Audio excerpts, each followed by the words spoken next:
Hello बच्चों, तो आज हम लोग देखने वाले हैं सेशन 1 जिसका नाम है कम्युनिकेशन स्किल। यानी इस चैप्टर का नाम है मेथड्स ऑफ कम्युनिकेशन। तो चलिए शुरू करते हैं इस चैप्टर को। सबसे पहले समझते हैं कम्युनिकेशन होता क्या है। कम्युनिकेशन यहाँ दिया है, communication refers to the exchange of information, ideas, thoughts and feeling using words.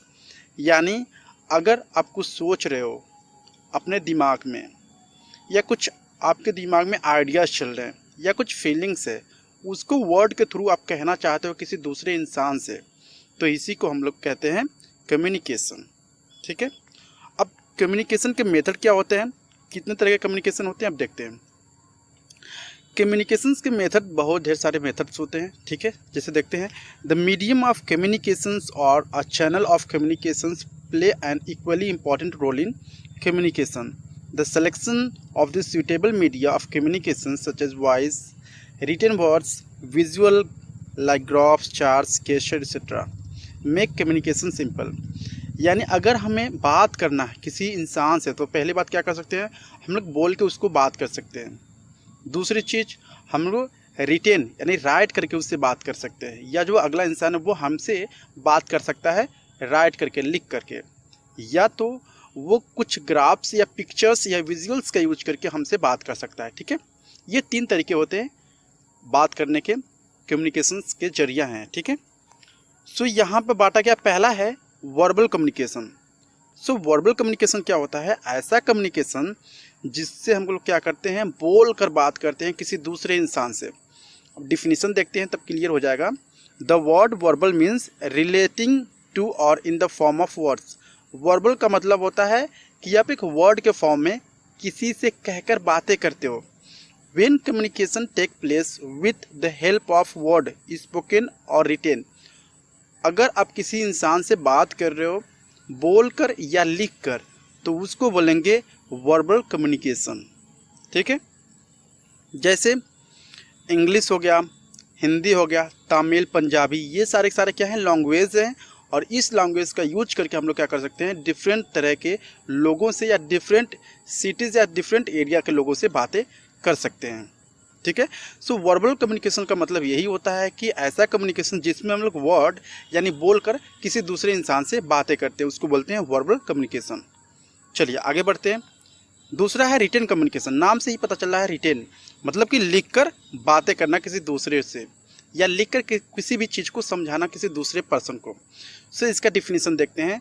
Written communication is a form of verbal communication that is conveyed through written symbols as in a language. यानी ये भी क्या है, verbal communication का एक part है। लेकिन जो रिटन कम्युनिकेशन होता है इसमें सिर्फ आप राइट करके या लिख करके दूसरे इंसान से बातें करते हो।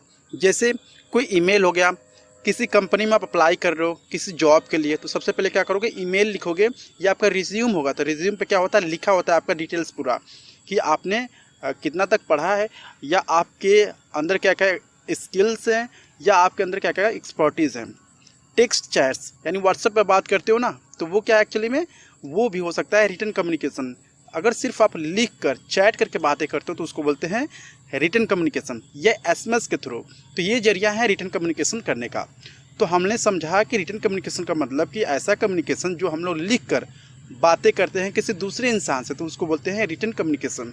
चाहे वो ईमेल्स हो गया या टेक्स्ट चैट्स हो गया जैसे कि व्हाट्सएप वगैरह हो गया, या तो एसएमएस के थ्रू, तो इसको बोलते हैं रिटन कम्युनिकेशन। नेक्स्ट है ओरल कम्युनिकेशन। ओरल कम्युनिकेशन का मतलब क्या होता है, oral communication is a form of verbal communication that makes use of spoken words either दो through a face to face interactions और थ्रू द फोन। यानी oral communication का मतलब होता है ऐसा कम्युनिकेशन जो आप बोल के, जैसे मैं अभी बोल रहा हूँ तो इसका मतलब है कि मैं आपसे कम्युनिकेशन कर रहा हूँ, यानी मैं बोलकर आपको कुछ चीज़ें समझा रहा हूँ या कुछ चीज़ों के बारे में आपको बता रहा हूँ। तो ओरल कम्युनिकेशन का मतलब होता है यही कि जो आप वर्ड बोल के, मतलब अपने मुंह से बोलकर किसी इंसान को समझाते हो या बातें करते हो, ठीक है, या फेस टू फेस इंटरेक्शन करते हो, या फ़ोन से कॉल करके बातें करते हो, तो उसको बोलते हैं ओरल कम्युनिकेशन। जैसे इसमें हो गया लेक्चर, या कोई लेक्चर दे रहा है कोई टीचर्स क्लास में, तो उसको बोलते हैं ओरल कम्युनिकेशन। कॉन्फ्रेंसेस हो गया, चाहे वीडियो कॉन्फ्रेंस हो गया, तो उसको बोलते हैं ओरल कम्युनिकेशन। या स्पीच देते हैं, जो नेता वगैरह होते हैं ना, वो क्या करते हैं, स्पीच देते हैं, तो वो भी क्या होता है, ओरल कम्युनिकेशन होता है। तो ओरल कम्युनिकेशन का मतलब यही होता है कि जब आप मुंह से वर्ड को बोलकर किसी दूसरे को क्या करते हो, समझाते हो, उस दूसरे इंसान से बातें करते हो, तो उसको बोलते हैं ओरल कम्युनिकेशन। तो ये वर्बल कम्युनिकेशन के एक हम बोल सकते हैं सेम है, ठीक है। लेकिन जो ओरल कम्युनिकेशन है वो आप बोल के बोलते हो, पूरा वर्ड मुंह से बोल के कहते हो किसी दूसरे इंसान से। या अगर हम बात करें वर्बल कम्युनिकेशन को, तो वो क्या है एक्चुअली में, आप रिटन भी कर सकते हो या आप बोल के भी समझा सकते हो अगले इंसान को, ठीक है। चलिए नेक्स्ट, ये elements of effective verbal communication, यानी क्या क्या ऐसे की फीचर्स होने चाहिए कि आप इफेक्टिवली अच्छे ढंग से आप बात कर सको वर्बल कम्युनिकेशन में। तो क्या क्या चीज़ें होनी चाहिए, देखिए। लिसनिंग स्किल, लिसनिंग स्किल का मतलब कि कोई इंसान आपसे बातें कर रहा है तो आपको बहुत ही ध्यान से सुनना है, तभी ये कम्युनिकेशन सक्सेसफुल होगा। मीन्स कि ना जाने जो अगला इंसान है किस तरह का, कौन सा इंपॉर्टेंट चीज़ें या किस टॉपिक पे आपसे बात कर रहा है, तो सबसे पहले आपको लिसनिंग स्किल आनी चाहिए, मतलब कि सुनना आपको सबसे पहले सीखना चाहिए। दूसरा है लैंग्वेज कॉम्पिटेंसी। लैंग्वेज कॉम्पिटेंसी का मतलब होता है कि अगर मैं हिंदी जानता हूँ तो अगला इंसान से जिससे मैं बात कर रहा हूँ वो भी इंसान हिंदी उसे आना चाहिए, तभी हमारा जो कम्युनिकेशन होगा सक्सेस होगा। मीन्स कि अगले इंसान को अगर सिर्फ इंग्लिश आता है और मैं हिंदी में बात कर रहा हूँ तो यहाँ पे मिस अंडरस्टैंडिंग हो जाएगा और मिस इंटरप्रिटेशन हो जाएगा, मतलब कि अगले इंसान को समझ में नहीं आएगा, ठीक है। तो हमें सेम लैंग्वेज वाले पर्सन से सेम लैंग्वेज में बातें करनी है। वोकैबुलरी, वोकैबुलरी का मतलब होता है कि जो भी इंसान वर्ड यूज कर रहा है अपने बातों में, तो वो आपको आनी चाहिए, ठीक है। कुछ ऐसे होते हैं डिफ़िकल्ट वर्ड्स जो आप हिंदी में या इंग्लिश में बोला जाता है तो हमें उसकी मीनिंग नहीं पता होता है, तो सबसे पहले हमें क्या करना चाहिए, स्ट्रॉन्ग वोकैबुलरी हमें करनी चाहिए अपनी। नेक्स्ट है जनरल अवेयरनेस। जनरल अवेयरनेस का मतलब है कि यही जो कि चीज़ें हो रही हैं हमारे सराउंडिंग, ठीक है, जो भी चीज़ें हो रही हैं तो उसको क्या करना है, हमें लेटेस्ट में हमें जानकारी रखना है, तभी हम लोग उस टॉपिक के बारे में अच्छे से समझ सकते हैं या उस टॉपिक के बारे में अच्छे से जवाब दे सकते हैं अगले को। नेक्स्ट है डोमेन नॉलेज। डोमेन नॉलेज का मतलब होता है it refer to our knowledge और the expertise we have in the field that we are communicating about. यानी अगर आप किसी दूसरे इंसान से बात कर रहे हो तो आपको पता होना चाहिए कि वो जो इंसान है किस फील्ड में एक्सपर्ट है। तो अगर जो इंसान जिस फील्ड में एक्सपर्ट होता है उसके बारे में ज़्यादा नॉलेज उसको होती है, तो हमें ऐसे इंसान से बात करना है जो इंसान एक्चुअली में उस फील्ड में एक्सपर्ट हो और आप भी उसी फील्ड में एक्सपर्ट हो, तो हमारी जो अंडरस्टैंडिंग होती है वो बहुत ही ज़्यादा बढ़ जाती है। चलिए नेक्स्ट है advantages and limitations of verbal communication, मतलब कि क्या क्या फ़ायदे हैं और क्या क्या नुकसान है। तो दो फायदे और दो नुकसान जानते हैं। पहला है once a message is communicated orally और in writing it can not be edited. Oral communication में सबसे बड़ा ये है चीज़ है कि अगर आप एक बार किसी भी बात को बोल देते हो तो उसको एडिट नहीं कर पाओगे, ठीक है। मतलब कि मैं अगर कोई भी बात है मैं अपने मुंह से बोल दूंगा तो उसको दोबारा मैं एडिट नहीं कर सकता हूँ, ठीक है। जो निकल गया बात है वो निकल गया, तो ये बहुत ही बड़ा डिसएडवांटेज है। दूसरी चीज़ है if a message is poorly drafted it can be create misunderstanding. अगर आप किसी भी चीज़ को बातों को कह रहे हो, ठीक है, मतलब अच्छे से मतलब नहीं कह पा रहे हो, अगला इंसान है जो नहीं सुन पा रहा है, तो इसका मतलब हो जाएगा वो मिसअंडरस्टैंडिंग क्रिएट हो जाएगा उस इंसान के बीच में, ठीक है। देखते हैं और disadvantage of verbal communication is that the receiver may quick forget और मैसेज। ये एक और मतलब कि काफ़ी ज़्यादा लिमिटेशन है कि अगर हम लोग बोल के किसी भी चीज़ को किसी इंसान को बताते हैं तो वो चांसेस होता है कि काफ़ी कम टाइम में वो उन चीज़ों को भूल जाए। नेक्स्ट है written communication is ineffectively for people who are not able to read और राइट। और रिटन कम्युनिकेशन क्या है, काफ़ी इनफेक्टिव का मतलब कि अच्छा नहीं होता है किसके लिए, जो पढ़ना लिखना नहीं जानते हैं, ठीक है। अगर हम ऐसे इंसान को देते हैं कुछ लिखकर जो पढ़ना ही नहीं जानता है तो कैसे कम्युनिकेशन होगा, ठीक है, तो वहाँ पर कम्युनिकेशन फेल हो जाएगा। नेक्स्ट है non verbal. So non verbal क्या होता है देखते हैं, पहले डिफिनीशन देखते हैं ताकि आपको समझ में आ जाए नॉन वर्बल क्या होता है। Communication does not occur only through word और verbal means, it also take place through non verbal means like facial expressions, hand movements, appearance, body language, postures, gesture etcetera. Non verbal का मतलब होता है ऐसा communication जिसमें आप बोलते ही नहीं हो, आप क्या करते हो, सिर्फ फेशियल एक्सप्रेशन से लोगों को कम्युनिकेट करते हो या हैंड मूवमेंट करते हो, कुछ इशारे करते हो, ठीक है, बॉडी लैंग्वेज के थ्रू या पोस्चर या गेस्चर के थ्रू। तो इसको बोलते हैं नॉन वर्बल कम्युनिकेशन, ठीक है। अगर एग्जाम्पल की बात करें, अगर आपको किसी इंसान को क्या करना है, बिना बोले हुए कम्युनिकेशन करना है, मतलब बुलाना है, तो कैसे बुलाओगे आप? हाथ को क्या करोगे, अपने तरफ करोगे ना, उंगली को, तो अपने तरफ ऐसे करोगे, इशारा करोगे, तो क्या होगा कि इंसान समझेगा कि वो मुझे बुला रहा है, ठीक है। तो ये कम्युनिकेशन हो जाएगा बिना बोले हुए। अगर आप झूठ में कहीं थोड़ा सा दूर है इंसान और उस पर क्या करते हो, थप्पड़ आप उगाते हो मारने के लिए, तो आपका जो हाथ है वो देखते पता चल जाएगा जो इंसान है अगला वो बहुत ही ज़्यादा गुस्से में है और मुझे मारना चाहता है। तो इसको बोलते हैं नॉन वर्बल कम्युनिकेशन, यानी ऐसा कम्युनिकेशन जो बिना बोले हुए अगले इंसान को पता चल जाता है, अगले इंसान को समझ में आ जाता है, उसको बोलते हैं नॉन वर्बल कम्युनिकेशन। कहने का मतलब यहाँ पे देख सकते हो सारा ऐसे मतलब थम्स अप कर देगा, इसका मतलब गुड, ऐसे बुलाएगा तो मतलब कम हियर, और यहाँ पर नीचे अंगूठे को नीचे कर दिया मतलब बैड, मतलब कि अच्छा नहीं है। तो ये क्या है, बॉडी लैंग्वेज के थ्रू भी नॉन वर्बल कम्युनिकेशन किया जा सकता है। नेक्स्ट है oculesics. Oculesics it refers to the use of eyes movement, gaze and eyes behaviour, मतलब कि आँख से इशारा करके किसी भी इंसान को आप क्या कर सकते हो, मीन्स कि कम्युनिकेशन कर सकते हो, ठीक है। कभी कभार आप किसी को देखते होगे इम्प्रेस करने के लिए, या कोई इंसान है, ठीक है, बहुत ही अच्छा लग रहा है आपको, आप उसको क्या करते हो, बहुत ही ज़्यादा ध्यान से देखते हो। जब ध्यान से देखते हो तो जो अगला इंसान है, ठीक है, उसको पता चलता है कि वो जो इंसान है मुझे ध्यान से देख रहा है, तो वो समझ जाता है कि ठीक है वो मेरे शायद कपड़ों को, मेरे बॉडी को या मेरे फेस को देख रहा है। तो ये हो जाता है कम्युनिकेशन। नेक्स्ट है proxemics. It refers to the amount of physical space that people maintain while communicating, यानी ऐसा कम्युनिकेशन जो लोग क्या करते हैं एक्चुअली में मेंटेन करते हैं अपने बीच की दूरियों को, ठीक है, उसको बोलते हैं प्रोक्सिमिक्स। नेक्स्ट है हैप्टिक्स। हैप्टिक्स क्या होता है, it refer to the communication by touch, मतलब कि आप किस तरह से टच करते हो, मीन्स कि आप हैंड से करते हो तो किस तरह से टच करते हो, तो ये सब होती है हैप्टिक्स कम्युनिकेशन। नेक्स्ट है पैरालैंग्वेज। Paralanguage refer to the non-verbal element of the voice. These include vocal qualities such as pitch, rhythm, tempo, resonance, control, pitch, and use of voice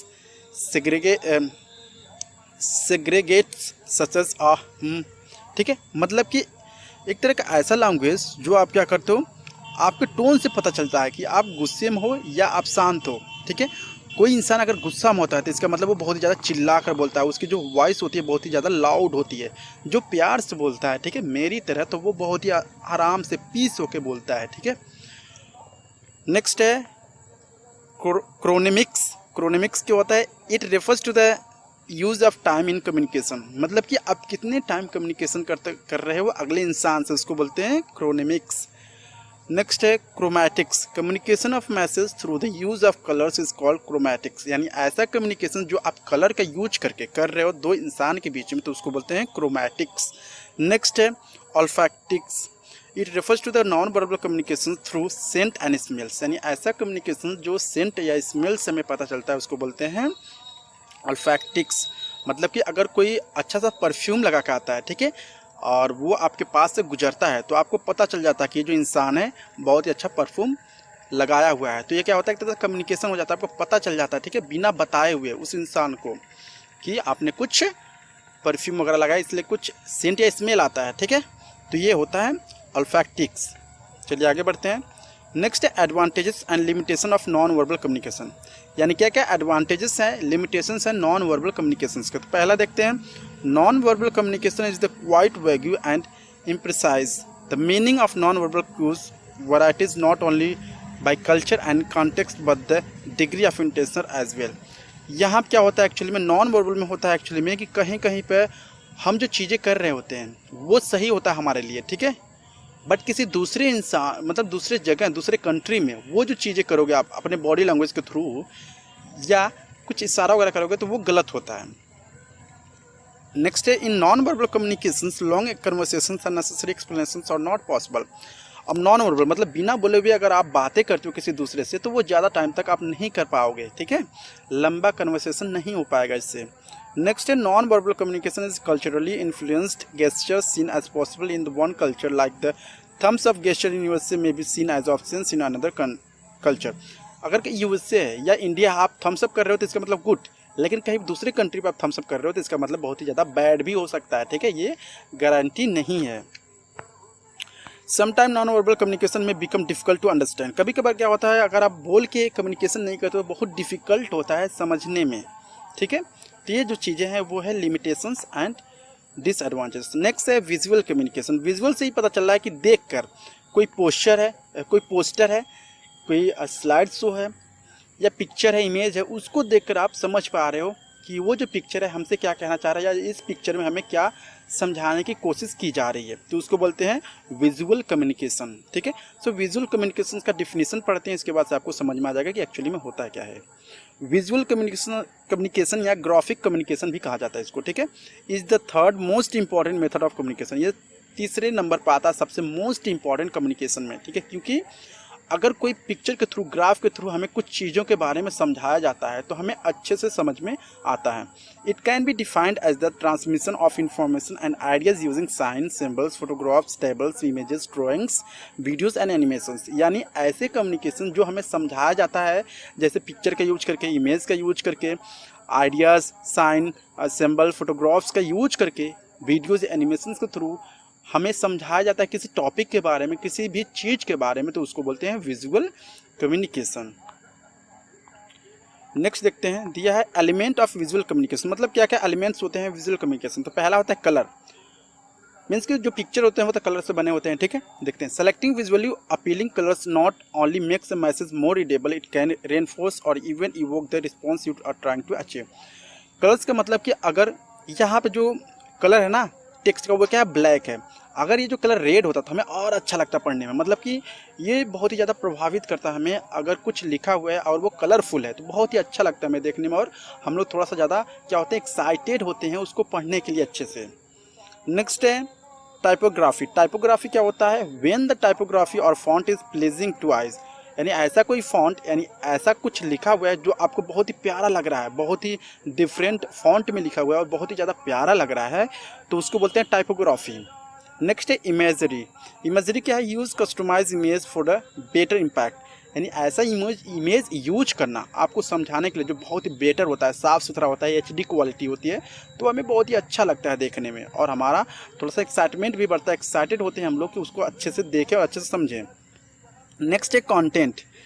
arrange the content of your visual communications effectively, keep it brief, relevant and return to hold the viewer attention. मतलब कि ऐसा content, जो भी चीज़ें आप समझाना चाह रहे हो या कुछ समझा रहे हो, वो अगर छोटा होता है, जैसे कि आप क्वेश्चन आंसर लिखते होंगे स्कूल में, ठीक है। अगर वो क्वेश्चन जो आंसर होता है ना वो बहुत ही छोटा होता होगा ना, आपको बहुत ही अच्छा लगता होगा लिखने में। अगर कोई ज़्यादा आंसर बड़ा होता होगा किसी क्वेश्चन का तो वो बहुत ही बुरा लगता है, आपको जल्दी लर्न भी नहीं होता है। तो ये होती है बात। नेक्स्ट है advantages and limitations of visual communication. क्या क्या एडवांटेजेस एंड लिमिटेशन है, देखते हैं। When information is presented visually, it's become easier to explain and understand. पहला जो फ़ायदा है, अगर हम लोग विजुअल यानी पिक्चर इमेज का यूज करके हम लोग किसी भी चीज़ के बारे में समझाते हैं तो वो हमें जल्दी में समझ में आ जाता है, या जल्दी से समझ में आ जाता है, ठीक है। नेक्स्ट है एडवांटेजेस ऑफ विजुअल कम्युनिकेशन। मतलब क्या क्या फ़ायदे हैं विजुअल कम्युनिकेशन का। पहला है a support tool. Visual aid support oral and written communication. मतलब कि अगर कुछ लिख के या कुछ बोल के समझाया जा रहा है और उसमें पिक्चर है तो हमें अच्छे से समझ में आता है। नेक्स्ट है simple presentation. Complex information, data and figures can be easily presented very simply. अगर कुछ भी चीज़ें समझाया जा रहा है उसमें इमेज का यूज किया जा रहा है, ठीक है, इमेज का यूज कर लिया जा रहा है, तो वो हमें बहुत ही अच्छे से अंडरस्टैंडिंग हो पाती है। नेक्स्ट है कीप द अटेंशन। अगर कोई पिक्चर है, कोई टॉपिक समझाया जा रहा है तो उस पिक्चर को देखकर हमें ज़्यादा ध्यान देते हैं, काफ़ी अटेंशन हमारा उससे ऊपर होता है। नेक्स्ट है ब्रॉड कम्युनिकेशन। यानी एक ऐसा जरिया है पिक्चर के थ्रू, ठीक है, विजुअल कम्युनिकेशन, जो बहुत ही लार्ज अमाउंट ऑफ हम बोल सकते हैं ऑडियंस को हम लोग एक ही बार समझा सकते हैं।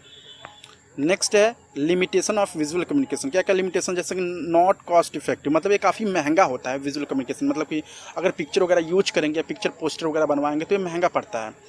To brief. अब ये क्या होता है कि जो पिक्चर विजुअल कम्युनिकेशन होता है ना, वो क्या होता है, बहुत ही ब्रीफ होता है, ठीक है, बहुत ही छोटे में होता है। मीन्स कि इसको अच्छे से पूरा ब्रॉडली नहीं समझाया जा सकता है। Prone to misinterpretation. मतलब कि इसके चांसेस है कि जो अगला इंसान है वो गलत समझ सकता है इस पिक्चर को या विजुअल को देखकर। Limited scope. लिमिटेड स्कोप का मतलब कि every topic can not be presented visually. मतलब हर एक टॉपिक क्या हो सकता है कि आप विजुअली आप क्या कर सकते हो, समझा नहीं सकते हो। मतलब हर एक चीज़ के बारे में पिक्चर नहीं लगाया जा सकता है, ठीक है। नेक्स्ट है difficult to understand. Visual tools such as graphs and maps can be difficult to understand. कुछ ऐसे ग्राफ्स होते हैं, कुछ ऐसे मैप्स होते हैं, क्या होते हैं, बहुत ही ज़्यादा हार्ड होते हैं, बहुत ही डिफिकल्ट होते हैं समझने में, ठीक है। तो ये थी विजुअल कम्युनिकेशन के लिमिटेशंस। तो आई होप आपको ये चैप्टर काफ़ी अच्छा लगा होगा। अगर अच्छा लगा please like and subscribe my channel. Thank you guys.